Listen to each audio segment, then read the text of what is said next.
আসসালামু আলাইকুম। আশা করি সবাই অনেক, অনেক ভালো আছেন। আজকে আমরা চলে এসেছি পুরান ঢাকায় এবং পুরান ঢাকায় এসে দেখলাম চারপাশে নানান রকমের খাবার এবং খাবারের ঘ্রাণে প্রাণটা জুড়িয়ে যায়। এখানে আমরা এখন মটকা চা খেতে এসেছি। আরো বিভিন্ন ধরনের চা, মালাই চাও এখানে পাওয়া যায়। তো এখানে মামা ১ম এ চা বানাচ্ছিল এবং বানানোর প্রক্রিয়াগুলো আমি দেখছিলাম। দেখতে অনেক সুন্দর লাগছিল।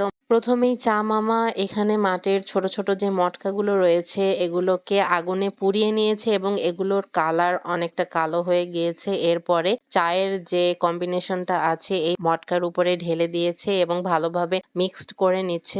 মটকার উপর থেকে চায়ের মিশ্রণ উপচে পড়ছে, দেখতেও অনেক সুন্দর লাগছিল। মটকার যে একটা পোড়া, পোড়া একটা গন্ধ বা ফ্লেভার রয়েছে এটা যেন চায়ের মধ্যে চলে আসে। পুরান ঢাকায় এসে কিছুক্ষণ ঘোরাঘুরি করে এই মটকা চায়ের দোকানটা খুঁজে পেয়েছি এবং চায়ের সুন্দর একটা স্মেল আসছিল। চা মামা চায়ের মিশ্রণটা বানিয়ে ফেলেছে এবং এই মিশ্রণটি অন্য ২ টা মাটির মটকায় রেখে এর মধ্যে দুধের সর দিয়ে দিয়েছে এবং গুঁড়ো দুধ ও এর সাথে হরলিক্স এবং কফির মিক্সড দিয়ে দিয়েছে।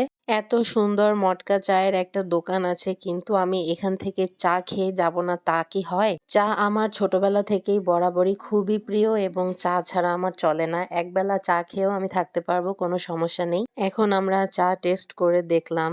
চা খেতে কিন্তু অনেক মজার হয়েছে। খাওয়াই বলবো কারণ এখানে দুধের সর দেওয়া হয়েছে এবং চিবিয়ে, চিবিয়েই খেতে হয়েছে। আপনারা সবাই অবশ্যই ট্রাই করবেন এখানে আসলে। আল্লাহ হাফেজ।